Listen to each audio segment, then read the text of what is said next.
Election commission ने अचानक से विशेष गहन पुनरीक्षण की घोषणा की है। 8 करोड़ बिहारियों का वोटर लिस्ट जो है उसको साइड कर दिया गया है। अब नए सिरे से जो है वोटर्स बनाए जाएंगे और यही नहीं, ऐसे ऐसे डॉक्यूमेंट्स मांगे गए हैं जो गरीबों के पास होंगे ही नहीं। नमस्कार साथियों, बिहार विधानसभा चुनाव में बस अब कुछ महीने बच गए हैं और बिहार चुनाव से ठीक पहले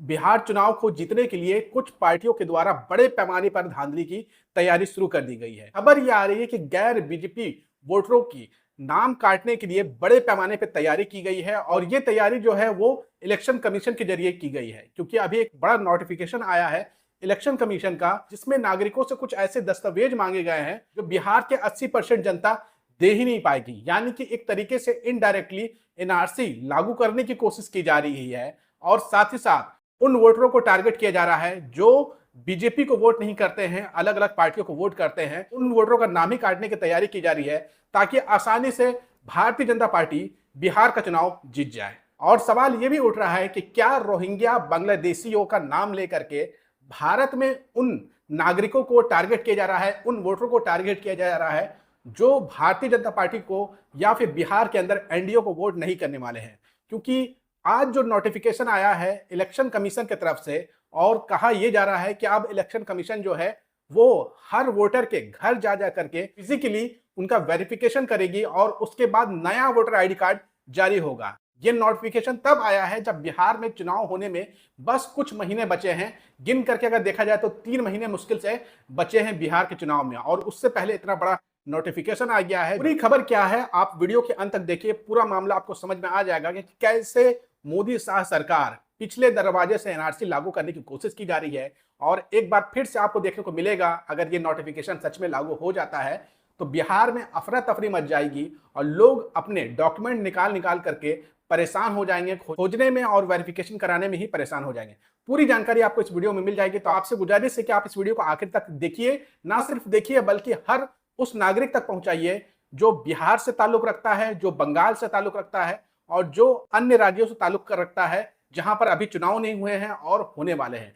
उन तक ये वीडियो जरूर पहुंचाइए। साथियों, कहा यह जा रहा है कि मोदी शाह की सरकार इलेक्शन कमीशन के साथ मिल करके उन वोटरों को टारगेट कर रही है जो या तो एनडीए के वोटर नहीं हैं या फिर एनडीए को वोट नहीं करते हैं। उनके खिलाफ बड़ी साजिश की जा रही है और इसका सबसे बड़ा प्रयोग जो किया जा रहा है वो बिहार में किया जा रहा है। क्योंकि इलेक्शन कमीशन ने आज जो नोटिफिकेशन जारी किया है उसके मुताबिक वोटर आईडी कार्ड अपडेट की प्रक्रिया में कुछ ऐसे डॉक्यूमेंट मांगे जा रहे हैं जो इस देश के कमजोर वर्ग के लिए उपलब्ध करा पाना बहुत मुश्किल होने वाला है। इस देश का कमजोर वर्ग कौन है? मजदूर वर्ग है, किसान वर्ग है, छोटे मोटे जो कारीगर कमेरा लोग होते हैं, उनके लिए बहुत मुश्किल है ये सारे डॉक्यूमेंट मुहैया करा पाए। और उसमें कुछ ऐसी शर्तें रख दी गई हैं कि अगर आप ये डॉक्यूमेंट, ये दस्तावेज इलेक्शन कमीशन को नहीं मुहैया करा पाते हैं तो हो सकता है कि आपने 2014 में वोट दिया हो और हो सकता है 2019 में भी वोट दिया हो और 2024 के लोकसभा चुनाव में भी आपने वोट दिया हो, लेकिन इस बार अगर आप वो दस्तावेज इलेक्शन कमीशन को मुहैया नहीं करा पाएंगे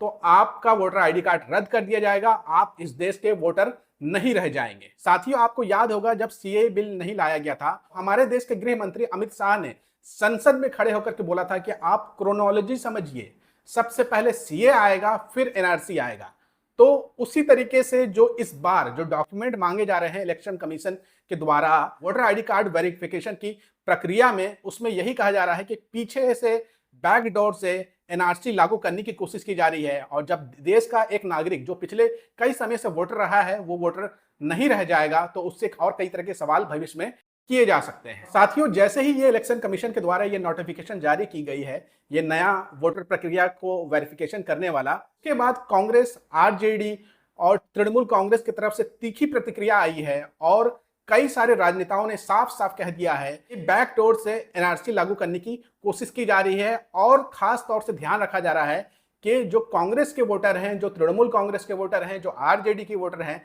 इनके वोटरों की संख्या को काट दिया जाए, इनके वोटरों को कम कर दिया जाए ताकि एनडीए गठबंधन को बिहार में फायदा हो। मामले पर कांग्रेस का बयान भी सामने आया है और कांग्रेस के प्रवक्ता पवन खेड़ा ने कहा है, चुनाव आयोग पीएम मोदी के इशारों पर कठपुतली की तरह काम करता है। यह बात पवन खेड़ा, जो कि कांग्रेस के एक बड़े नेता भी हैं और स्पोक पर्सन है, वो इस बात को कहते हुए दिख रहे हैं। इसके अलावा आज आरजेडी के सुप्रीमो तेजस्वी यादव ने एक प्रेस कॉन्फ्रेंस की है और उस प्रेस कॉन्फ्रेंस में भी ये जानकारी दी है कि किस तरीके से एक बहुत बड़ा खेल रचा जा रहा है ठीक बिहार चुनाव से पहले भारतीय जनता पार्टी एनडीए को फायदा पहुंचाने के लिए, और ये खेल किया जा रहा है इलेक्शन कमीशन के द्वारा। हम चाहते हैं आप आरजेडी नेता तेजस्वी यादव की यह बयान सुन ले, उसके बाद हम आपको बताएंगे कि आखिर ऐसा कौन सा दस्तावेज मांगा जा रहा है जिसकी वजह से इतना ज्यादा बवाल मचा हुआ है और विपक्ष जो है वो सरकार पर और इलेक्शन कमीशन पर हमलावर है। यहां से आप तेजस्वी यादव का आज की प्रेस कॉन्फ्रेंस की बाइट सुन ले।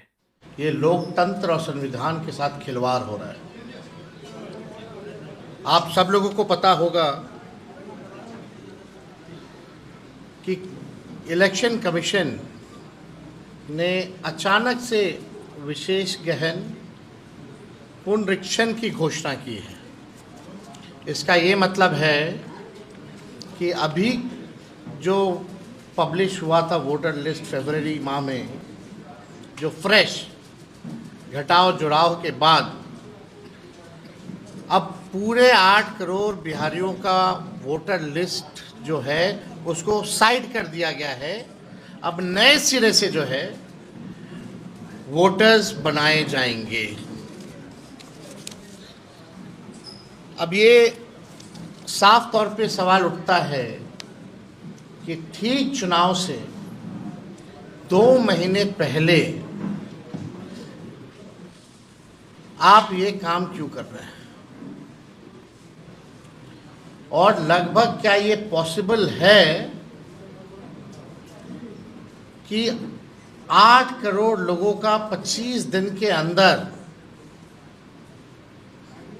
आप वोटर्स बना लें,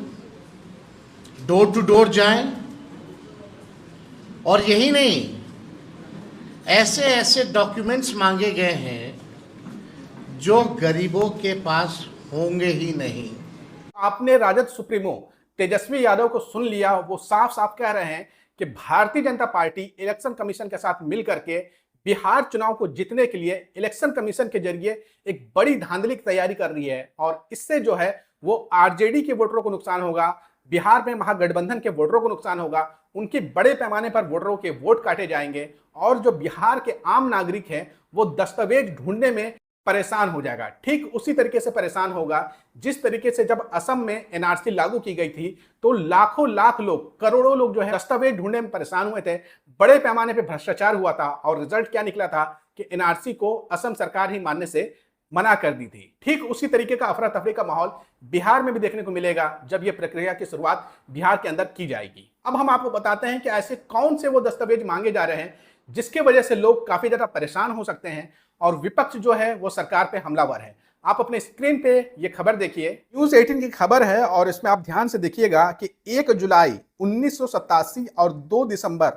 2004 के बीच जन्मे मतदाताओं के लिए माता या पिता की जन्म तिथि या जन्म स्थान का प्रमाणक आवश्यक होगा। आप समझ रहे हैं, 1987 से लेकर के 2004 के बीच में जिन लोगों का जन्म हुआ है को यह साबित करना होगा उनके माता या पिता में दोनों में से कोई एक का जन्म स्थान साबित करना पड़ेगा और डेट ऑफ बर्थ साबित करना पड़ेगा। और ये कैसे साबित होगा? या तो उन्हें अपने माता पिता का जन्म प्रमाण पत्र देना होगा, फिर कोई ऐसा डॉक्यूमेंट देना होगा जिससे यह पता चल सके कि उनका जन्म इस वक्त हुआ है। ये एक ऐसा डॉक्यूमेंट मांगा जा रहा है जो बिहार के ही नहीं, देश के बहुत सारे ऐसे लोग होंगे जिनका जन्म 1987 से लेकर के 2004 के बीच में हुआ था, उनके माता या पिता दोनों के पास नहीं होगा। इसके अलावा 2004 के बाद जन्मे मतदाताओं के लिए माता पिता दोनों की जन्म तिथि और जन्म स्थान का प्रमाण पत्र देना जरूरी होगा। यानी कि जिन बच्चों का जन्म 2004 में हुआ था और अब वो वोटर बन सकते थे, उनकी उम्र 18 साल हो गई होगी लगभग,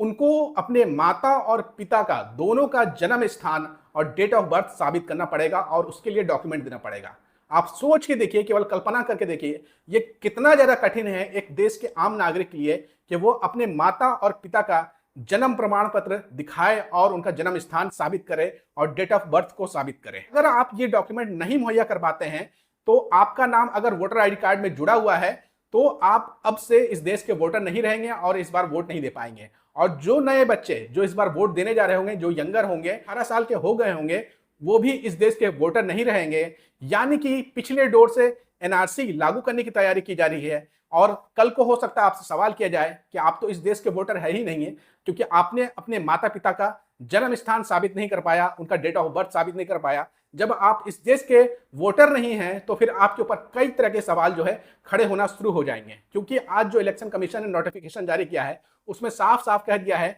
कि आधार कार्ड मान्य नहीं होगा। सोच सकते हैं इस देश के करोड़ों नागरिकों के पास अगर कोई डॉक्यूमेंट हो ना हो, दो डॉक्यूमेंट सबसे ज्यादा होता है, एक आधार कार्ड, दूसरा वोटर आईडी कार्ड और तीसरा जो है कुछ लोगों के पास पैन कार्ड भी होता है, लेकिन ये दो वोटर आईडी कार्ड सभी के पास होता है। इलेक्शन कमीशन ने जो नोटिफिकेशन दिया है, जो सबसे ज्यादा मान्य किया जा रहा है वो किया जा रहा है पासपोर्ट को, सरकारी डॉक्यूमेंट को मान्य किया जा रहा है जो आमतौर पर सरकारी नौकरी करने वालों के पास ही होता है। यानी कि देश का बड़ा तबका और खास तौर से बिहार, पश्चिम बंगाल में जो चुनाव होने वाले हैं, वहां के जो आम नागरिक हैं, बड़े तबके का नागरिक जो है वो इन सारे डॉक्यूमेंट को मुहैया ही नहीं करवा पाएगा, गरीब व्यक्ति मुहैया ही नहीं करवा पाएगा और वो अब से वोटर नहीं रहेगा। भले ही वो 2024 के लोकसभा चुनाव में वोट दिया हो, उसके वोट से मोदी जी प्रधानमंत्री बन गए हो, लेकिन अब वो वोटर नहीं रहेगा अगर वो ये डॉक्यूमेंट मुहैया नहीं करा सकता है। यानी कि साफ साफ है कि Bharatiya Janata party election commission के साथ मिल करके बिहार चुनाव को जीतने के लिए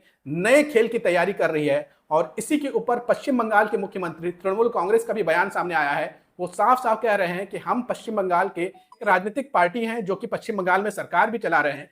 इलेक्शन कमीशन बिना हमसे कोई राय मशवरा किए इतना बड़ा नोटिफिकेशन कैसे ले आया है। तृणमूल कांग्रेस का यह भी कहना है कि सरकार जो है वो बैकडोर से एनआरसी लाने की तैयारी कर रही है। अब तक की यही अपडेट थी कि जो इलेक्शन कमीशन का नया नोटिफिकेशन आया है उससे यह साफ लग रहा है कि बिहार में बड़ा खेल करने वाला है चुनाव आयोग, ठीक चुनाव से 2-3 महीने पहले, और इसका फायदा भारतीय जनता पार्टी को होगा।